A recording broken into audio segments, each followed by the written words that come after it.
Shayele's main thing was Gemilas Chesudim. Chesed, kindness. One of the biggest things is to give food for people. And I'll give you a little story. It was like, I'm a Kubbel. Kabbalist. Who came, he told Reb Shayele, I'm going to teach you how to read a kvittel. So he was constantly begging Reb Shayele, till Reb Shayele told him, listen, I have my own way. I give food for people. And this is how I bring down the issue. So it's similar to Avram Avinu. What they say, Avram Avinu, Noach was building a taiva 120 years to bring back people To Hashem, to to God. Hashem. 120 years, not even one person came back. Avram Avinu opened his doors to give food. Thousands said that Avram Avinu brought back thousands and thousands of people from food, from bringing the, giving food for people. This is how you bring back.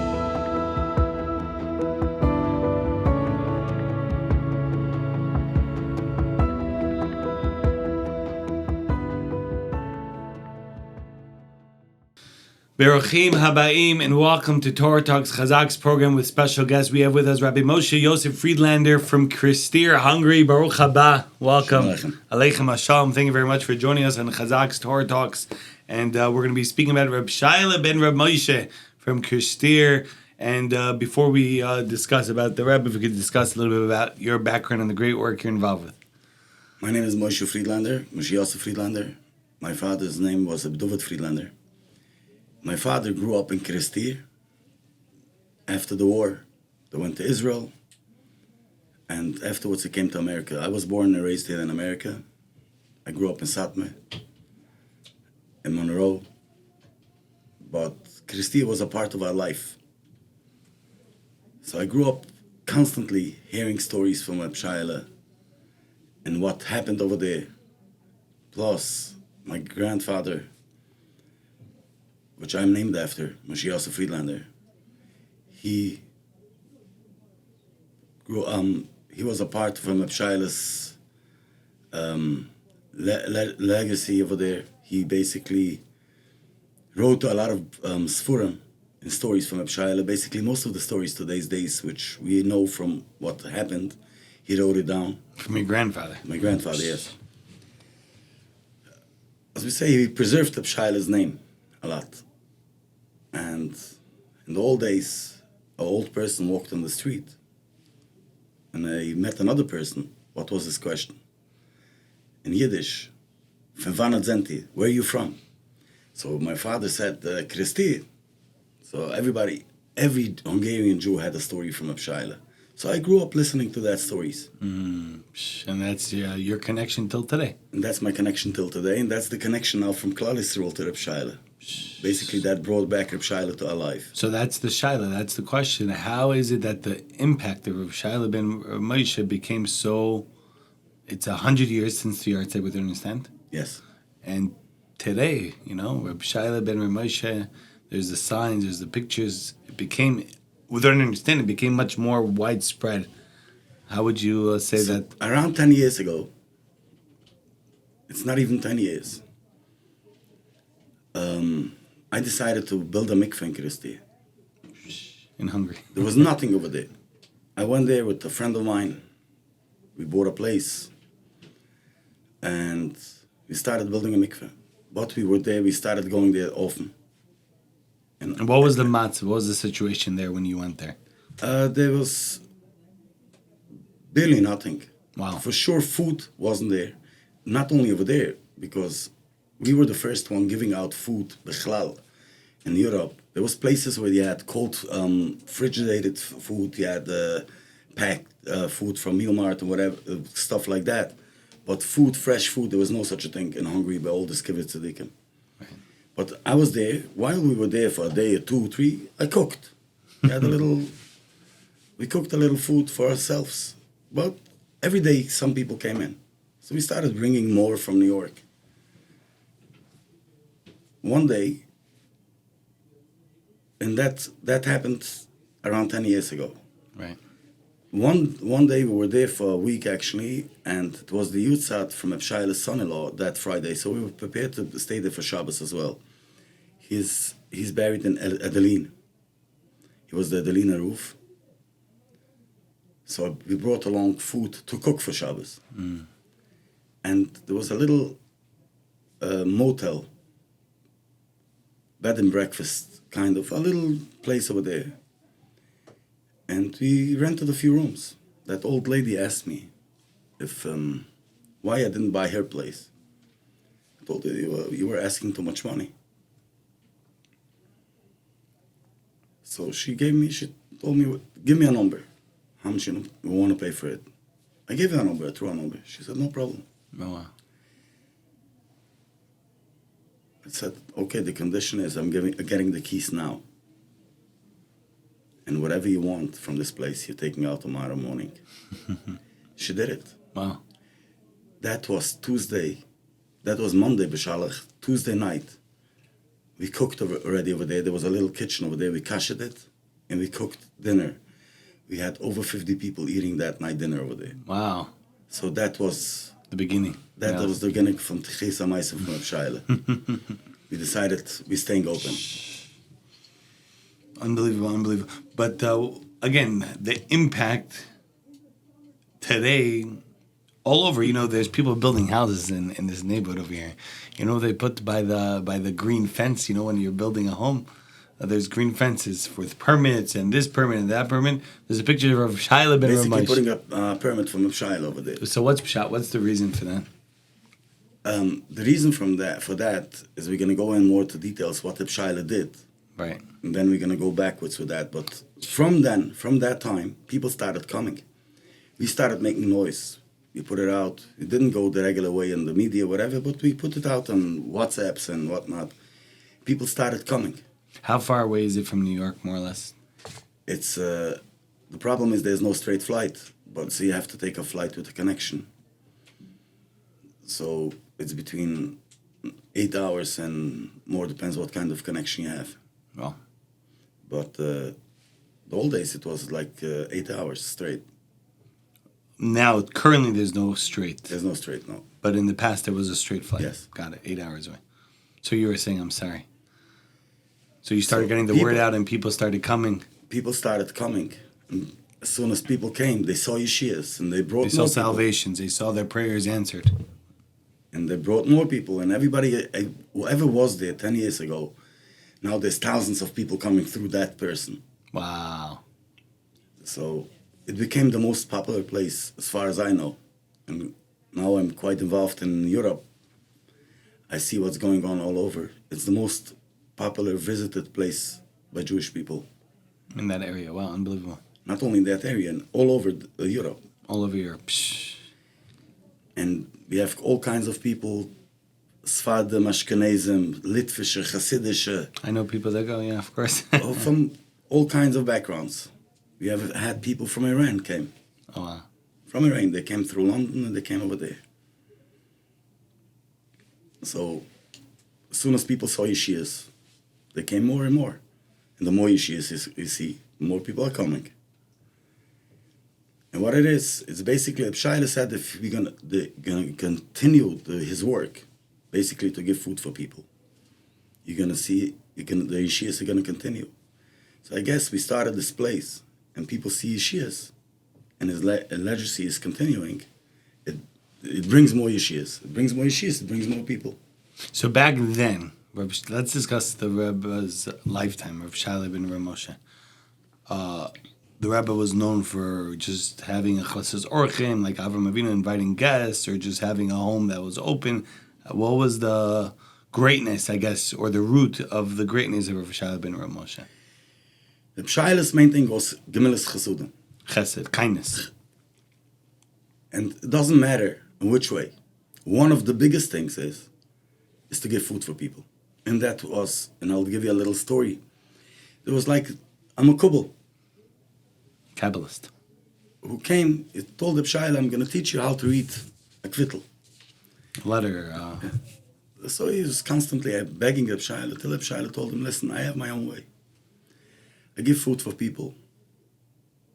And this is how I bring down the Yeshia. So it's similar to Avram Avinu. What they say, Avram Avinu, Noach was building a taiva 120 years. Because Baruch sent him specially and asked him to build a taiva 120 years so people to bring back people to Yiddishkeit, to Judaism. To Judaism or not, to Judaism too. There wasn't Judaism, but To Hashem, to to God. Hashem. And 120 years, not even one person came back. Avram Avinu opened his doors to give food. Thousands said that Avram Avinu brought back thousands and thousands of people. From food, from bringing giving food for people, this is how you bring back We people. could relate. At Chazaq, we have all these all these programs that we're trying to bring these, children from the public schools, bring them into after-school programs. They teach them about Judaism and Yiddishkeit. So one of the main ways of inspiring these boys to come back, and these children to come and come again, is that we have not peanut butter and jelly, but serious, geschmack, amazing, good, yummy food, which is obviously very expensive. But at the end of the day, food is their language, and you bring them in this way, and it's little by little. Just to make it clear, it's less expensive this way. Maybe it's expensive for you. Financially, it's expensive for the organization, but it's not expensive for Klal Yisrael. That's right, 100%. Because it brings back a person when early enough, then Klal Yisrael is not spending a lot more money for different things. It's true, 100%. And we see it today by us. We have constantly stories. I had this story middle of the summer. One Sunday, a boy arrives, comes to me, Rabbi Friedlander. You don't remember me, but I was here at Shabbos 1.5 years ago. I didn't keep Shabbos. I heard these stories all Shabbos, and I heard that Rav Shayele didn't look if someone is keeping Shabbos, not keeping Shabbos. He brought back everybody. I decided I'm going back to yeshiva. I also made a promise, if I'm getting engaged, I'll come back to say thanks. This Shabbos was my ofriv. I forgot to come back. So I forgot to come back. And Shabbos ofriv, I was thinking I didn't go back to Shayele, so I came now to invite him. This week is the wedding. Wow. So we're seeing this kind of stories on a constant basis. Unbelievable. And not only that, people that didn't have children, people didn't have panusa,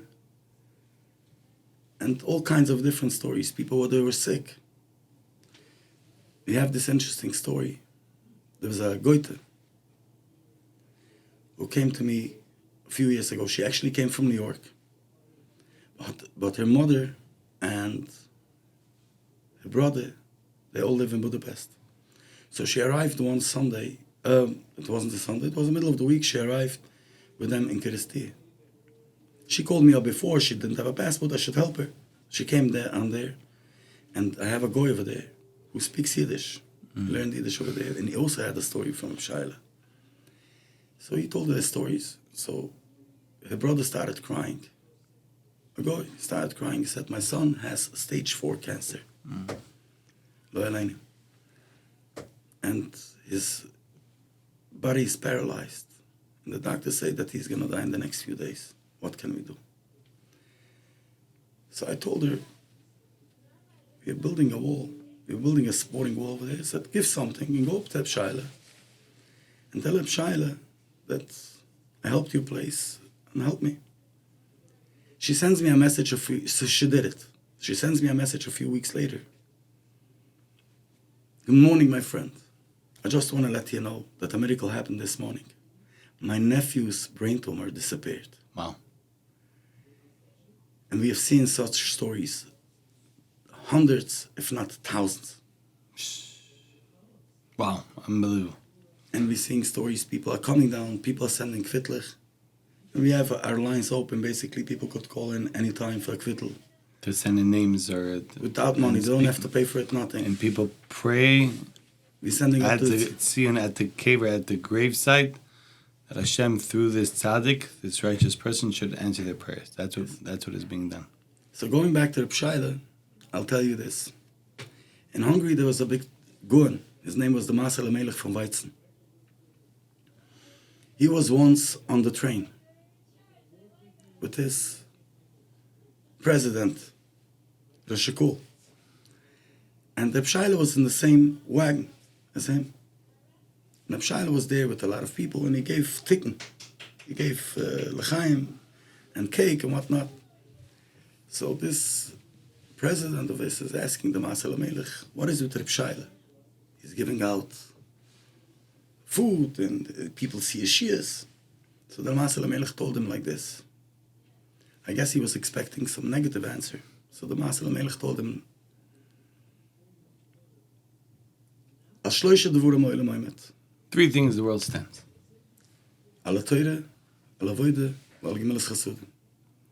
So if you take one of that souls, you take one of that and you take it over, which Rav Shayele did. Kindness. So the world is his. And so he could say and do whatever he wants. Interesting story happened afterwards that this guy didn't have children for many years. So he turned around to the Maaseh Melech. So the Rebbe is also learning. So the Rebbe took the Amot from Torah. Maybe, can I have a child? So he told him, if you promise me not to tell no one, as long as I live, you'll have one. He had a child after a year. But talking about that, we see stories and miracles in every aspect. We have seen people that didn't have children for many years. 7, 9, 10, 15, 17. And they came there. And after a year, they had children. We have seen people that didn't have panusa. A livelihood. And they came there. And they found businesses for cheap to buy. And they found panusa. Very interesting. And interesting stories. And most of the stories looks like it's b'derech hateva, but when you think by nature. You think into that and you see, whoa, there's a miracle. What happened now? Amazing. It's amazing. Very, very, very inspiring, Rabbi Friedlander. And this is also a lesson for every single one of us.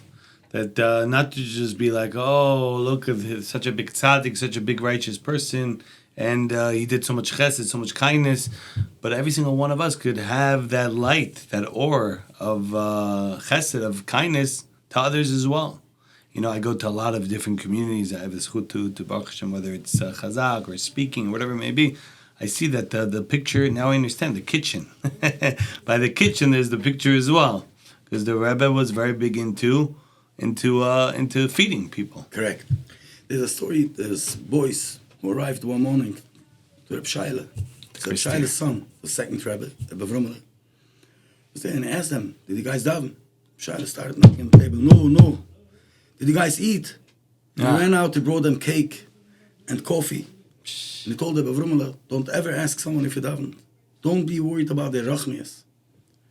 Be worried about the gashmias. And their gashmias is our rachmias. What that could... To their physicalities will become the spiritualities. Take Correct. care of their physical, take care of their... Wow.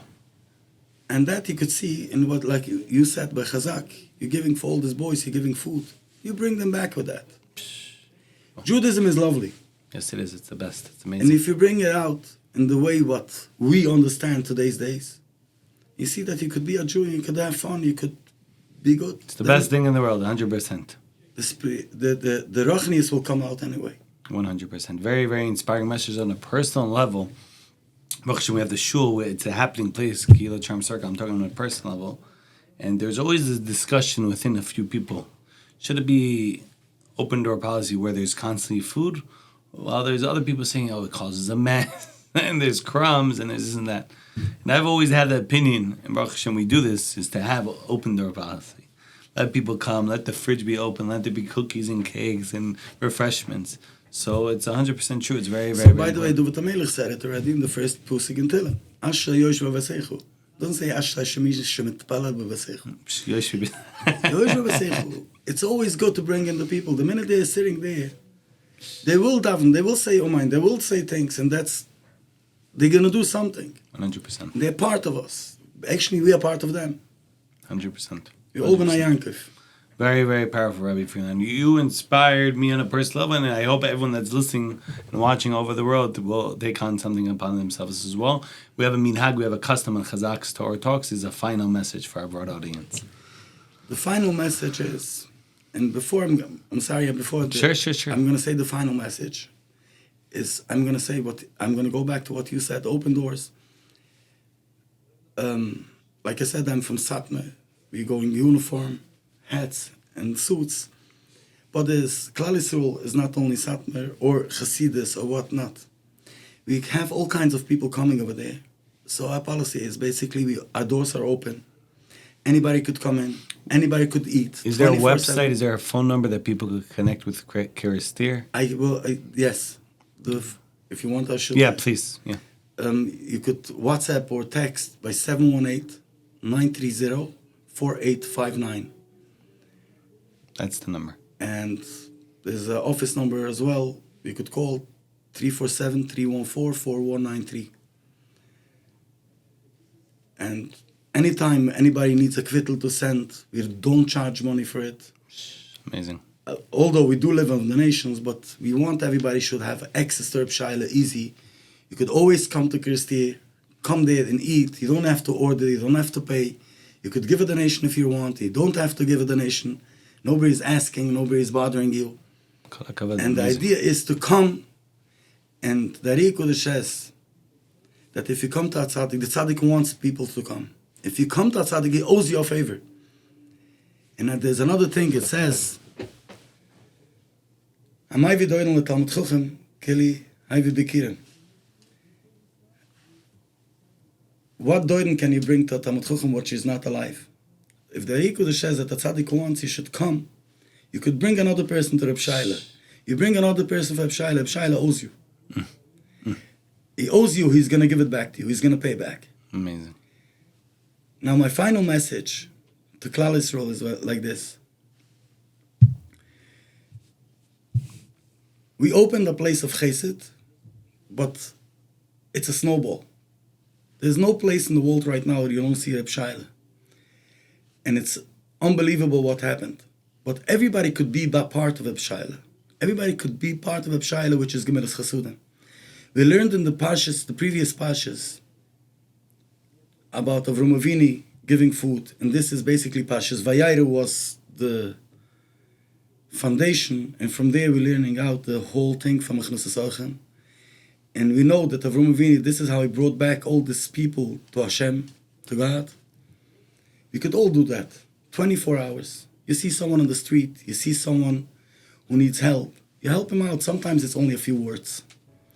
And from that, you could bring back generations of generations of generations. We're seeing that.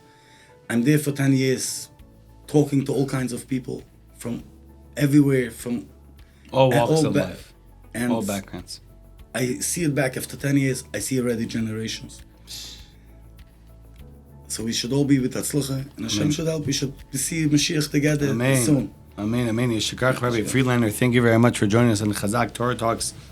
Tuesday nights, 8:30 p.m. with special guests, Eastern Standard Time, chazaq.org, chazaq.org, chazaq.org/live. Please continue sending the feedback. It's been unbelievable. Baruch Hashem, Chazay Hashem, thank you Hashem, thank God. And we want to think of the various different platforms that host Chazaq Torah Talks, with a special thank you to our friends at TorahAnytime.com. Also to Daily Giving. $1 a day goes a very far way. We want to thank them as well for having Chazaq as one of the beneficiaries. And thanks to Natan Bihar behind the camera and the entire team and staff at Chazaq, dedicated staff members and employees, to our supporters and board members. We are forever grateful. The Rabbi said, to see the Geulah Shlema, the community redemption with Tchiyat HaMetim, with the resurrection of the dead, we'll be back together with all the tzaddikim, all the righteous people in the world. And we should be, it should happen. Amen, amen. Shukra, Chazaq, Baruch.